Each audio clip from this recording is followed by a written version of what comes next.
పేదవాడికి ఏమీ లేకపోయినా భగవంతుడు ఉన్నాడనే ధైర్యంతో బ్రతుకుతాడు. బాగా ఉన్నవాడు ఈ ఆస్తి పోతే నేనెలా బ్రతకాలనే భయంతో చేస్తాడు. ఒకరి నీకు చెడు చేసినంత మాత్రాన నువ్వు వాళ్ళకి చెడు చేయనవసరం లేదు. వాళ్ళే చెడిపోతారు. ఎలా అంటే చెరువులో నీటి ప్రశాంతతను ఒక రాయి వేసి చెడగొట్టవచ్చు, కానీ కాసేపు తర్వాత నీరు తేరుకుని నిర్మలంగా ఉంటుంది. కానీ రాయి మాత్రం ఎప్పటికీ ఆ నీటి అడుగునే ఉండిపోవాల్సి ఉంటుంది.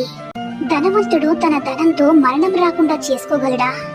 పోనీ బలవంతుడు తన బలంతో మరణాన్ని ఆపుకోగలడా? పోనీ వైద్యుడు తన వైద్యంతో మరణం లేకుండా చేసుకోగలడా? లేదు కదా.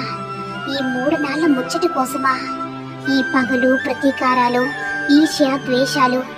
ఈ భూమి మీద జీవించి ఉన్నంత కాలం స్వార్థం వీడి ఇతరులతో సుఖ సంతోషాలు పంచుతూ అందరితో ఆనందంగా గడుపుతాం.